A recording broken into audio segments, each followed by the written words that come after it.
১৯৮২ সালে শিলচরের এ কে চন্দ আইন মহাবিদ্যালয়ে আত্মপ্রকাশ ঘটে অরাজনৈতিক ছাত্র সংগঠন আকসা। প্রতিষ্ঠা লগ্ন থেকেই ছাত্রছাত্রীদের ন্যায্য দাবি, শিক্ষা সংক্রান্ত সমস্যা এবং সমাজের সার্বিক উন্নয়নের লক্ষ্যে কাজ করে আসছে সংগঠনটি। সময়ের সঙ্গে সঙ্গে শিলচরকে কেন্দ্র করে বরাক উপত্যকার ৩ জেলা কাছাড়, করিমগঞ্জ এবং হাইলাকান্দিতে নিজেদের কার্যক্রম বিস্তৃত করে আকসা। বিভিন্ন প্রতিকূলতা, আন্দোলন এবং সংগ্রামের পথ অতিক্রম করে সংগঠনটি এবার ৪৪ বছরে পদার্পণ করেছে। শুক্রবার প্রতিষ্ঠা দিবস উপলক্ষে স্থানীয় প্রেস ক্লাবে এক আলোচনা সভার আয়োজন করা হয়। সেখানে সংগঠনের সদস্যরা আকসার দীর্ঘ পথ চলা, অতীতের উল্লেখযোগ্য আন্দোলন, ছাত্রস্বার্থে গৃহীত বিভিন্ন উদ্যোগ এবং সমাজসেবামূলক কর্মকাণ্ডের বিস্তারিত চিত্র তুলে ধরেন। সভায় বক্তব্য রাখতে গিয়ে আকসার মুখ্য আহ্বায়ক রূপম নন্দী পুরকায়স্থ বলেন, প্রতিষ্ঠার প্রথম দিন থেকেই আকসা সমাজ ও জাতির কল্যাণে নিরলসভাবে কাজ করে যাচ্ছে। ছাত্রছাত্রীদের সমস্যা সমাধান, শিক্ষার পরিবেশ উন্নয়ন এবং অধিকার আদায়ের দাবিতে সংগঠনটি বরাবরই সক্রিয় ভূমিকা পালন করেছে। তিনি আরও উল্লেখ করেন, ঐতিহাসিক আসাম বিশ্ববিদ্যালয় আন্দোলনেও আকসার অবদান ছিল অত্যন্ত গুরুত্বপূর্ণ। আলোচনা সভায় সংগঠনের নেতৃবৃন্দ অতীতের সংগ্রাম ও সাফল্যের কথা স্মরণ করে আগামী দিনে আকসাকে আরও শক্তিশালী ও জনমুখী সংগঠন হিসেবে গড়ে তুলতে সকলের সহযোগিতা কামনা করেন।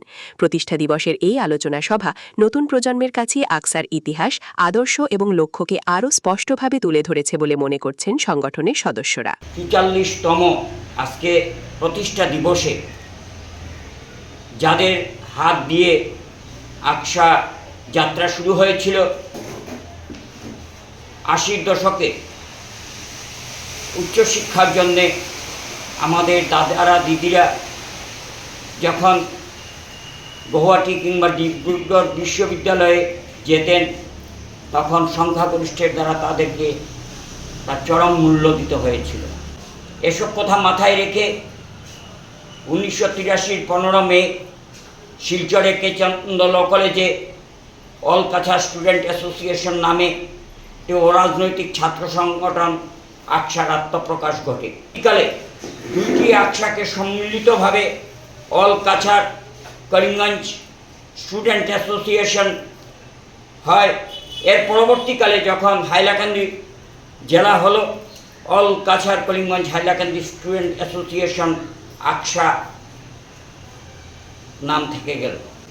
এই বিশ্ববিদ্যালয়ে আজ আমরা যে পেয়েছি ১ দশকের বেশি সময়কাল, তার জন্য আমাদেরকে কখনো রাস্তা রুখো, কখনো রেল রুখো, কখনো বিমান রুখো আন্দোলন করতে হয়েছিল। দিনের পর দিন আমাদেরকে বন্ধ করতে হয়েছিল এবং আমরা সেই সময় ত্রিপুরার সমর্থন পেয়েছিলাম, মিজোরামের সমর্থন পেয়েছিলাম, সর্বোপরি অল বর্ডার স্টুডেন্টস ইউনিয়ন অর্থাৎ আপসু যদি এগিয়ে না আসতো, তদানীন্তন আপসুর সভাপতি বড়ফা উপেন্দ্রনাথ ব্রহ্ম, তাহলে সেটা বাস্তবে এটা রূপ পেত না। আজ আমরা বড়ফা অর্থাৎ উপেন্দ্রনাথ ব্রহ্মকে আমি অন্তরের অন্তঃস্থল থেকে স্মরণ করছি, কারণ আমাদের সেই সময়ের সভাপতি প্রদীপ দত্ত রায় এবং উপেন্দ্রনাথ ব্রহ্ম এবং বিভিন্ন ছাত্র প্রতিনিধিদের নিয়ে একটা যে আন্দোলনে রূপরেখা তৈরি হয়েছিল, কেন্দ্রীয় সরকারের উপর চাপ সৃষ্টি করা হয়েছিল। এবং আমি বলবো, ছাত্র আন্দোলনের জন্যই কেন্দ্রীয় সরকার সেদিন বিশ্ববিদ্যালয়ের দাবি মেনে নিতে বাধ্য হয়েছিল। কেন্দ্রীয় বিশ্ববিদ্যালয়ের পক্ষে কেউই ছিলেন না, না রাজ্য সরকার না কেন্দ্রীয় সরকার। অর্থাৎ আকসার আন্দোলনের চাপে পড়ে পরবর্তীকালে কেন্দ্রীয় সরকার আমাদের দাবি মেনে নিয়েছিলেন। ২০০৫ সনে আকসার তদানীন্তন সভাপতি হিসাবে আমি এবং প্রদীপ দত্ত রায় বিশ্ববিদ্যালয়ের যাতে আন্দোলনের ইতিহাস বইটি প্রকাশ পায়, তার জন্য আমরা দীর্ঘকালীন আমরা একটা স্মারকলিপি দিয়েছিলাম, কিন্তু সেটাকে আতুর করে ফেলে রাখা হয়েছিল। অনেক উপাচার্য এলেন গেলেন, কেউ সেটাকে গুরুত্ব দেননি। কিন্তু আমি সাধুবাদ জানাই আজকে অধ্যাপক রাজীব মোহন পান্ত সেটা উদ্যোগ নিয়েছিলেন এবং আমরা সেটা বুঝাতে সক্ষম হয়েছিলাম।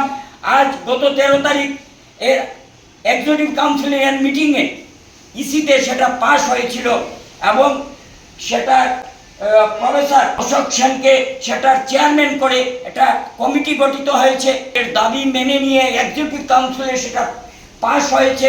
এটা আকসার এই প্রতিষ্ঠা দিবসে আমরা সবচেয়ে আমাদের আনন্দের দিন, খুশির দিন।